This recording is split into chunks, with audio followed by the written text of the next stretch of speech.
Live. What's up, everybody? Professional wrestler Chris Wilde here with a live feed before tomorrow's game. Felt like there were a couple things to talk about, so why not? I'm here with my dude Owen. That's my little guy. He's here helping out today, kind of producing for me. Also got Mo from The Simpsons. He's here at Bar 4133, trying to spread some good vibes because I got to be honest with you. Um, After the last couple days, I went from feeling like 100% positive about this game, like feeling very well about the game, to kind of, I'll be honest, being the other way around right now. Um, I did a preview video earlier in the week. And I really felt like that the Ravens had laid the blueprint on how to beat the Patriots. I really felt like that, using that ground and pound. Jordan Howard being a huge part of it, Miles Sanders, and then obviously, our receivers have not been good, but having Alshon Jeffrey on the side, the Patriots know from experience to, respect him as a receiver, whether he has had struggles or not, because he can explode at any time. So when I made that video, we had all of that intact. And I figured with the defense being healthy finally, and getting some added pieces, that this game was kind of just in the right spot for the Eagles to take. And then as I'm on the road with wrestling, doing some positive things this week, I'm starting to see the pieces starting to fall apart here. Jordan Howard all of a sudden is questionable. And it looks like, from what I'm hearing, that he's not going to suit up. Alshon Jeffrey is out of the game. And it's frustrating. I know a lot of you that watch this are going to feel the same way. How do you go from having 2 weeks off, or a week off, and you come back from the bye more unhealthy than you were going in? I've never seen this with a team, like, ever. Apparently, Jordan Howard got a stinger at the end of the Chicago game. He still hasn't been clear for contact and probably won't be. So now you're going into the game with Miles Sanders, who we know from experience this year, at least at this point in his career, he's a rookie. He is not capable of leading this backfield. And I can't believe I'm going to say this, but Jay Ajayi is back with the Eagles. He was signed yesterday. It's just bang. I don't drink, so just bang. But JJ gets signed yesterday, and according to Doug Peterson, he's gonna jump right into the game, which is crazy. It's insane to me, um, because this dude hasn't practiced in a year. Not the last. He hasn't been on a team in a year. He hasn't practiced in a year. And now he's going to face the Super Bowl defending champions, the 8-1 New England Patriots, and according to Doug Peterson, gets significant carries in that game. It's just, I don't know how we got here. How did we get here? And how are we supposed to feel as fans that we have a shot against the Patriots? I'm not trying to be a Debbie Downer here, but it's just, literally, number 11 Carson Wentz is going to have to put this team. He's going to have to carry this offense. He's absolutely going to have to pull out all the stops and carry this offense, much like Russell Wilson has done in Seattle. Not this year because he's got some pieces, but if you watch Russell Wilson years previous to this, man, the offenses went through him. DJ Birdman, what's going on, man? Yeah, Wounded Warriors. That's a polite way to say it. I don't get it. I don't understand. How do you come off the bye worse than you were? No team does that. So now we're looking at Jordan Matthews, who hasn't been on the team, hasn't played football in weeks, maybe a month. He's going to be our number one receiver. J.J. Arcega-Whiteside, look, if he's going to be anything in the NFL, it's going to have to start Sunday. It really is. And I'm not saying he's got to have 100 yards and a touchdown or anything like that, but he has got to show some kind of positive contribution. This is a huge game. If you cannot show up as a second-round pick in a huge NFL game like this, we're at week 11, and you can't make some kind of positive contribution, then you might as well release the dude right away. As silly as that sounds. Come on. Nelson Aguilar is going to have to prove that he's worth something. I mean, these guys are going to have. They have to. Thankfully, our offensive line. Knock on wood here. Um, our offensive line is intact. They're the best part of our team, bar none. So maybe Miles Sanders can be enough. I don't know. The Patriots have a really good defense. So yeah, I'll be honest, DJ Burbank. It's not a good feeling for me either. But there's still a part of me. There's still a part of me that goes, man, these guys can still win. I don't know. Maybe if it was at Foxborough, I would be like, look, this is going to be a slaughter. Um, and it could still be. I mean, it's just so weird how weird a game this is. But I think our defense is just finally at that point where they're ready to have a huge game because they've heard it for the last couple of weeks. Oh, they haven't played any good offense. And I'm telling you, as a player, that can get to you. Secondary's healthy. Defensive line is playing out of their mind right now. I really think, and people laugh at me when I say this. I was on Angelo's show, morning show on WIP last week, and I brought up that I think Gennard Avery is going to be a beast, and I kind of got laughed at by Rhea and all them. Um, but I think he is, man. I think you're really gonna see some good snaps from him tomorrow. DJ says this Howard injury is very troublesome. I don't know. See, Jordan Howard throughout his career, he's a very durable player. I was worried about the shoulder until I heard that it was a stinger, that he had a stinger. I mean, to me, it's just precautionary at this point. There are certain things you have to do to get cleared by the NFL coming off of a stinger, but it's not a soft tissue injury. It doesn't seem like it's. I don't think it's going to be a big deal. This week, obviously, he might not be able to get cleared, but by next week, I think he should be. I really think the J.I. thing, and I did a video about this. Dr. Boban, I think that's my little producer over here saying hello. But I really think that the J.J. signing has more to do with Darren Sproles being out for the year than anything. I did a video before saying that they should sign him because with Corey Clement being out, I thought it would be great to have a three-headed monster of Jordan Howard, Miles Sanders, and J.J.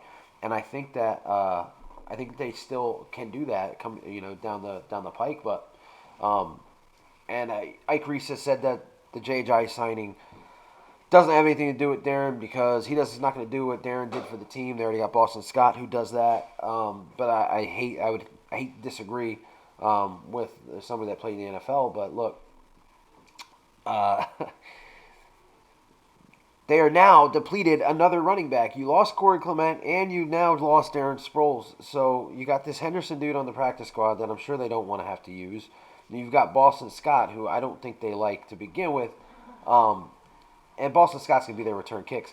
So you need another guy. And Jordan Howard with this stinger, you need another guy. And I think when they found out Darren Sproles was going to be out for the entire season, that's where they went. And DJ Burns says, I just want to see where the points come from right now. Just seeing 17. Have the Pats at least 30. So here's where I disagree with you on that. The Patriots offense is not as good as, and it's not even really, if you look at the media, it's not even really saying it's that great. I mean, their wide receivers are pedestrian. They're not running the ball well right now, and they don't have a guy called Rob Gronkowski anymore. He was a huge part of their offense. I think if they were in Foxborough, maybe. I just feel like with this home crowd at 425 and this defense, who, like I said, they've been getting to the quarterback. And I know it's been Mitch Trubisky and Josh Allen. The Bears don't have a terrible offensive line. But I don't see – I see both teams struggling. I just do. I see both teams really struggling. As far as we go, you figure Bill Belichick is going to take Zach Ertz out of the picture. They always go after the best player. I think you're going to see a lot of Miles Sanders, and I think you're going to see a lot of Dallas Goedert. I think Dallas Goedert's going to have a huge game. And I had this real sneaky feeling that Nelson Aguilar and Carson Wentz finally hook up on a deep pass. I just have a weird feeling. I mean, this team is 5-4, have won straight, and their backs are to the wall. I mean, their backs are absolutely to the wall.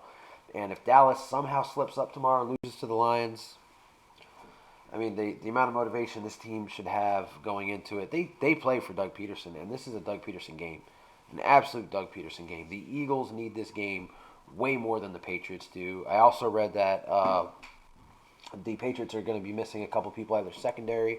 Um, the safety Patrick Chung, and one of their defensive backs. I can't think of his name off the top of my head. They're going to be out, and Chung does a lot for that team. Yeah, our corners look. So our corners, if you look at the games that they lost or they gave up yards to big receivers, our cornerbacks were Rasul Douglas, Sidney Jones, Orlando Scandrick, and Craig James. Again, the Eagles haven't played great offenses the past couple weeks, but the past couple weeks, our secondary has been Jalen Mills, Ron Darby, and Avante Maddox. That is, as Ruben Frank put it, like a monumental upgrade. Not saying that these guys, that Mills and Darby, are like superstars or all pros, but the other guys were just so horrible. Um, they're so horrible, that I think that they're going to be okay. I think they can handle Edelman and Sanu. And again, I could be wrong because Jim Schwartz's defense is always kind of hard to predict. We're getting better, so I think that we're going to win with Jay. I hope so. I hope Jay Ajayi, and look, weirder things have happened in the NFL, but I really hope that Jay Ajayi comes in and gives us some positive yards and does some good things. Now, the one thing that worries the hell out of me is for a guy that hasn't played football in a year, he is going to be, capable of fumbling maybe, and we've seen Jay Ajayi do that in the past. So,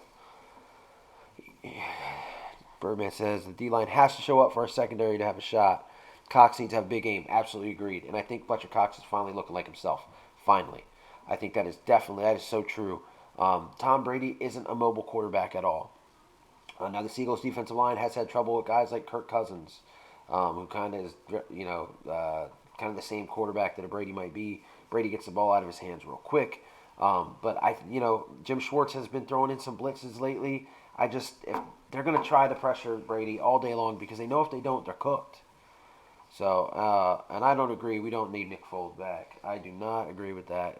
I think the entire Philadelphia Eagles fan base, you just got to kind of put that Nick Foles stuff behind us. And it's crazy because I watched a press conference that he had. I think a lot of people did.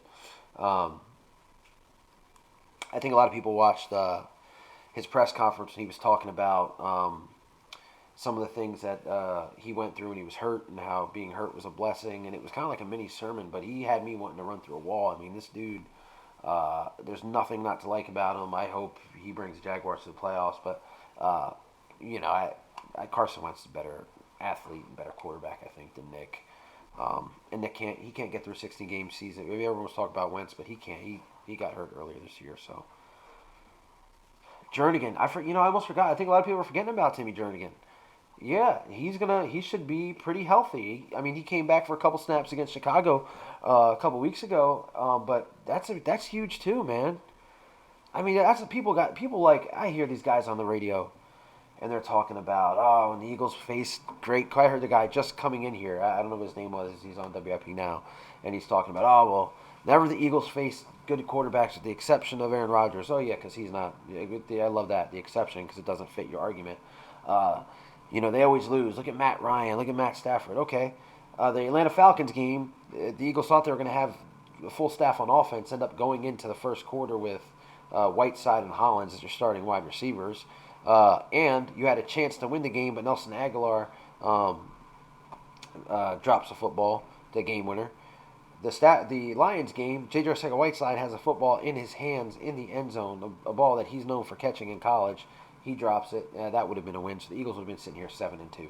So, and then we look at the defensive line.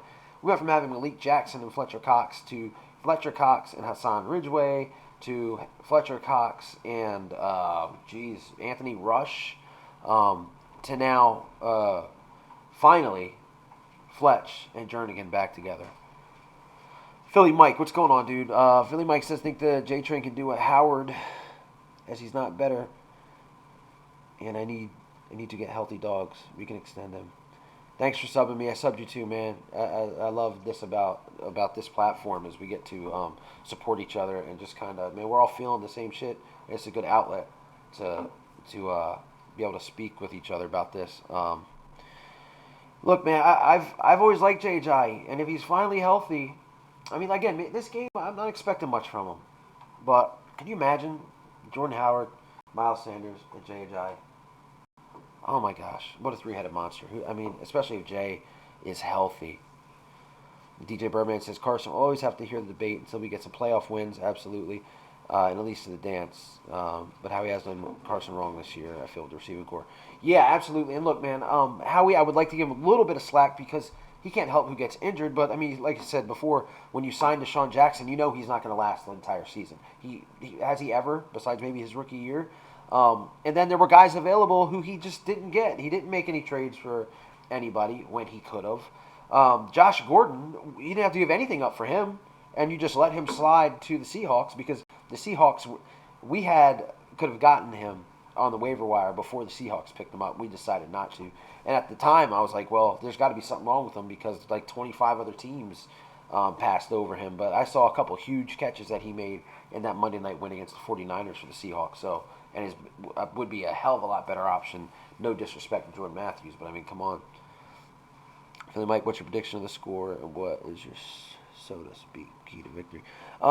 Okay, so, man, I don't, look, I have a bad feeling about this game. I have a really bad feeling now.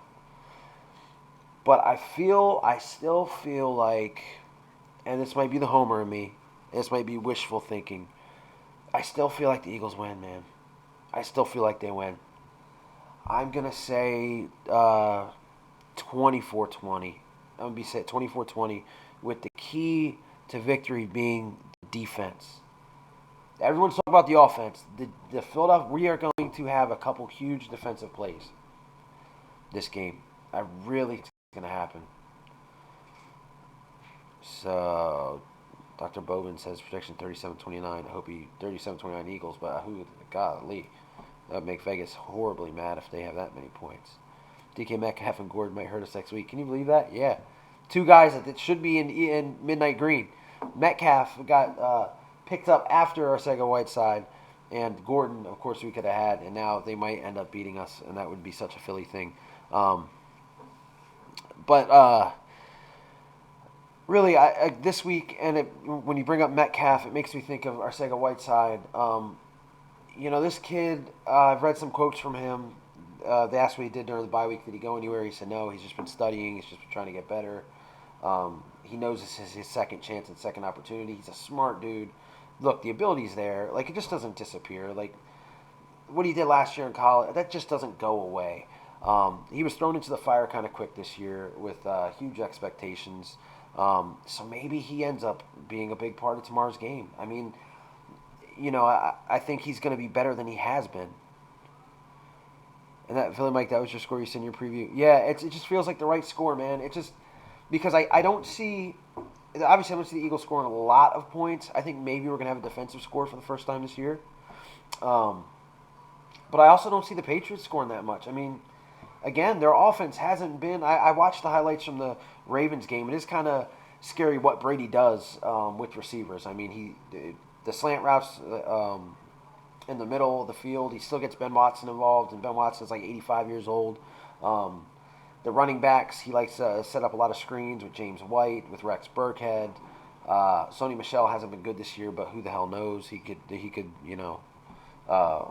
end up showing off against us. But I just feel like our defense, it's been great against the run. And I think that these DBs, they play well at home. Jalen Mills plays pretty well at home. So, Play Whiteside needs to play. Yeah, let's see what he has, man. I'm guessing that the way they set up, I think Arcega-Whiteside's going to play in Alshon's role. I think they're going to mix, who am I talking? Who do I want to say here? Nelson Aguilar and Jordan Matthews are both going to take turns in the slot and on the outside, and possibly throw Mac Hollins to the outside too. And he's just, I mean, hopefully, like again, you're getting nothing from these guys. Mac Hollins hasn't caught a pass in September, so. But yeah, and another thing I want to talk about Anybody see that Browns game? Oh my God! So with the Myles Garrett and Mason Rudolph thing. So I'm watching. I'm in Philadelphia. I was in Philadelphia on Thursday night, and I'm watching. I'm just kind of just relaxing, about to go to sleep, and I'm watching this game. It's just been so bad. The game was just horrible. I thought it was a horrible game. The Patriot or the not the Patriots. The Steelers couldn't do anything on offense. Um, it was just a bad game. It was just a bad game. And then there's like 8 seconds left. I'm about to turn off the TV and just kind of like watch YouTube to fall asleep, and I see um, Mason Rudolph get dropped again. And the next thing you know, Myles Garrett is swinging a helmet at this guy. It was unreal. And then I watched the instant reactions. Of course, everybody's really pissed off and upset by it. Mike Tomlin didn't even have a comment. Um, but holy shit! I think yeah. DJ Birdman says the quarterback should be suspended too. Mason Rudolph. Yeah, because he kind of started the fight. I mean, you saw he was obviously just tired of getting. He had like 4 interceptions that game. He was getting hit all day. You could tell he just kind of had enough, and it looked like he was like grabbing at Myles Garrett's helmet. And look, if Myles Garrett gets up and shoves Mason Rudolph to the ground for that shit, or throws him down or whatever, would it be uncalled for? Yes, but I can understand. But he's being held back now by two of the Steelers' offensive linemen. He's got this guy's helmet in his hand. Now at that point, there's 8 seconds left. Your team's up 21-7. You have a shot at the playoffs now if you're the Browns. He can drop the helmet or toss it to the sideline. No, what does he do? He grabs the helmet and strikes this dude Rudolph right on his head. Uh, Now Rudolph in wrestling business we call this no selling because he didn't. If it were me, I would have fell to the ground and acted like I was having a seizure. But he no sold the hit and was just like, what the fuck? Or, I'm sorry, what the hell?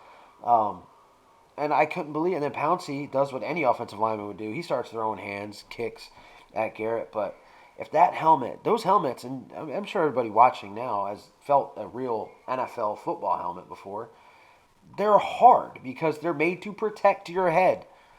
Can you imagine getting hit by a guy the size of Myles Garrett in the head with that helmet? If he would have hit him the wrong way, it's a fatal situation. I mean, Mason Rudolph, God forbid, he could be, they could be planning services for him at this time.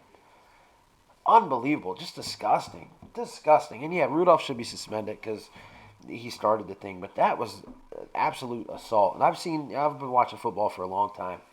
I've seen guys grab a dude's helmet off and toss it and then start throwing hands. We all remember Albert Hainsworth stepping on this dude's throat or his groin, I think, and we're all like, holy shit, that's disgusting. God, it was just it was tough to watch. It was ridiculous. Can you imagine if that was Philadelphia? If that would have happened at Lincoln Financial Field and Carson Wentz gets hit in the head with some dude's helmet? Oh my God. I'm pretty sure that the entire, most of the stadium would have been on the field. So just disgusting, but yeah, wow. Just been a crazy couple days in the NFL, but yeah, I'm glad. Thanks for everybody that's watched. I just had a couple things to get off my chest, because again, the beginning of the week, I went from being really optimistic. I mean, feeling 100% great about Jordan Howard being like Mark Ingram and pounding the football. Alshon, I think I said in my video, Alshon was going to redeem himself in this game as he plays good against the Patriots. To talking about J.J. Arcega-Whiteside and Jordan Matthews and Jay friggin' Ajayi. Wow. But like I said, I still feel like the Eagles can steal it. I really think they can steal it because it's at home, and because I think this defense is going to want to go out there and prove something against the great Tom Brady.